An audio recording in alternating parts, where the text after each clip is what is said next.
ইফতারির সময় মানুষ এমন কিছু ভুল করে যে ভুলগুলোর জন্য মানুষের রোজার বরকত নষ্ট হয়ে যায়, রোজার ফজিলত নষ্ট হয়ে যায়, রোজার মাহাত্ম্য, রোজার সিগনিফিকেন্স আমরা হারিয়ে ফেলি।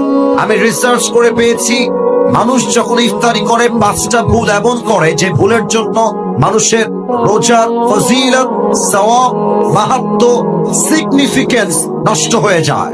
আমরা 5টা শুনবো যাতে করে আমাদের কারো এই ভুল না হয়। রাজি আছেন তো সবাই ইনশাআল্লাহ? 1 নাম্বার, রমজান মাসে অনেকে দেখবেন ইফতারি খেতে বসে একটা ভুল সবাই করে, বেশিরভাগ মানুষ দেখবেন মোবাইল ফোন নিয়ে রেডিওর আজান তখন হবে, তারা রেডিওর আজানের অপেক্ষায় থাকে। এটা ভুল ধারণা, মাথায় রাখবেন। হাদিসে এসেছে, নবী করিম সাল্লাল্লাহু আলাইহি ওয়াসাল্লাম বলেছেন, যখনই ইফতারির সময় হবে তোমরা তোমাদের ইফতারিকে গ্রহণ করো, আজানের জন্য অথবা অন্য কিছুর জন্য অপেক্ষা করবা না। দেখেন, আপনি যখন রেডিওর আজানের অপেক্ষা করেন, মাথায় রাখবেন, মনে করেন যে রেডিওর আজান হচ্ছে 6টা 5-এ। দেখা যাক আমার শ্রোতা একটিও আছে কিনা। রেডিওর আজান 6টা কততে? এত আস্তে তো রং করে মানুষ কত কয় না, 6টা। আর আপনার ইফতারির টাইম হলো জেলার 6টার সময়। এখন 6টার সময় ইফতারির টাইম হয়ে গিয়েছে, and you are waiting for the azan of radio. রেডিওর আজান দিলে আপনি ইফতারি খাবেন। তাহলে আপনি যদি রেডিওর আজান অপেক্ষা করেন, আপনার ইফতারি 5 মিনিট পিছিয়ে গেল। তাহলে আপনি নবীর সুন্নাহ অনুযায়ী টাইমকে মেইনটেইন করতে পারলেন।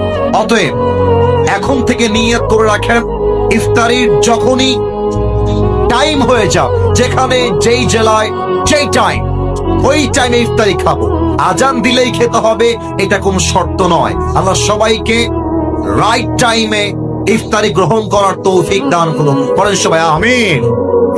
2 নাম্বার মিস্টেক অনেকে করে, এটা বলতে গেলে আবার অনেক যুবক চিৎকার দিয়ে ঠিক বলে উঠবে, একটু ব্যালেন্স করে ঠিক বলে। কিছু ছেলে পেলে আছে সামনে ইফতারি রাখা,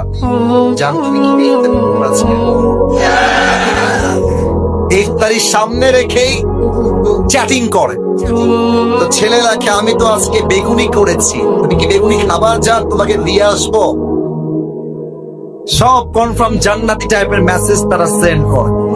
এবং অনেক মুরব্বীকেও আমি দেখেছি ইফতারি সামনে রেখে আউল ফাউল কিচ্ছা কালা গল্প করে। না, ইফতারি খাবার সামনে রেখে this is the right time to make সাপ্লিকেশন। আল্লাহর হাবিব বলেছেন, ইফতারি সামনে রেখে যেই বান্দা আল্লাহর কাছে দোয়া করে, আল্লাহ বান্দার দোয়াকে সঙ্গে সঙ্গেই কবুল করে নেয়। সুবহানাল্লাহ পড়ে। অতএব ইফতারি সামনে রেখে don't talk with your girlfriend, don't use the TikTok, don't use your YouTube. কোনো কিছু ইউজ হবে না, কোথাও টাইম ওয়েস্ট হবে না। ইফতারি সামনে রেখে অনলি দোয়া is allowed and nothing is allowed. ঠিক কিনা বলেন? ইফতারি সামনে রেখে আমি সবার থেকে জানতে চাই, আমরা সবাই হাত তুলে কি করব? একটু জোরে বলেন, ইফতারির সামনে রেখে আমরা হাত তুলে কি করব? 2 নাম্বার শেষ। 3 নাম্বার, অনেকেই ইফতারি খাওয়ার সময় মনে মধ্যে জোশ উঠে যায়, খেতে পেট এমন লোড হয়ে যায়, মাগরিব পরে একটা ঘুম দেয়, তারপরের দিন সাহরি খাওয়া মিস হয়ে যায়।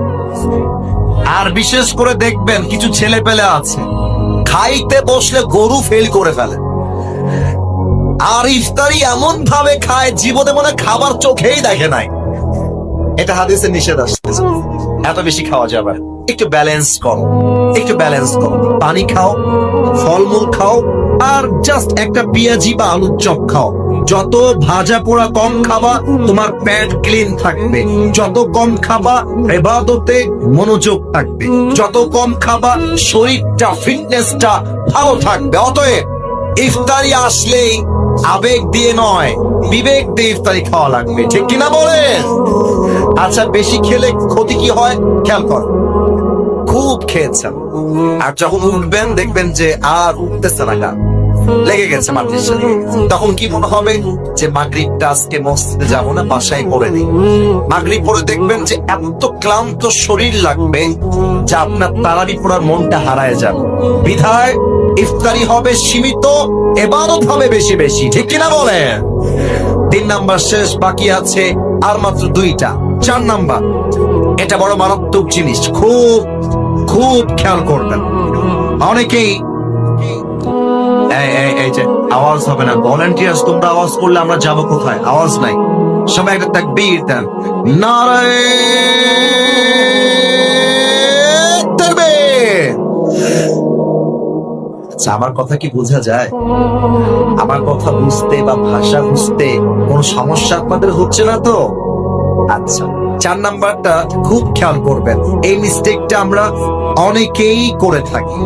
অনেকেই দেখবেন ইফতারি সামনে রেখে সবার আগে পেঁয়াজি মুখে দেয়, সবার আগে আলুর চপ মুখে দেয়, মানে যার যেটা পছন্দ। অনেকে দেখবেন যে পানি এমনে হাতে নিয়ে এভাবে থাকে, শালা আজাদ খালি বিকাতে খায় সামার করে ফেলবো একেবারে। আজান দেওয়ার সাথে সাথে পানি এমন খাওয়া খায়, অন্য কোনো কিছু আর খাইতে পারে না। না, এটা নিয়ম না। ইফতারের নিয়ম হচ্ছে, সুন্নাহ নিয়ম হচ্ছে, প্রথম খাবারটাই হবে খেজুর দিয়ে। সুবহানাল্লাহ পড়বেন না আপনারা সবাই? তাহলে আমার সঙ্গে উত্তর দেন, ইফতারির প্রথম খাবার আমরা শুরু করব পেঁয়াজি দিয়ে, আলুর চপ দিয়ে, না খেজুর দিয়ে? 4 নাম্বার, খেজুরটা মিস করবেন না। 5 নাম্বার, অনেকে অপেক্ষা করে রাত কখন হবে, কালো আকাশ কখন হবে।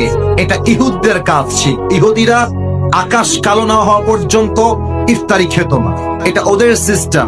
আমাদের সিস্টেম, ইফতারি হয়ে গিয়েছে, কালো আকাশ লাগবে না, মসজিদে আজান লাগবে না, ইফতারির টাইম হয়ে গিয়েছে, আমি সঙ্গে সঙ্গে ইফতারি গ্রহণ করব, ঠিক কিনা বলেন? আল্লাহ সবাইকে এই 5টা বদ আমল থেকে বাঁচার তৌফিক দান করুক। পড়েন সবাই আমিন।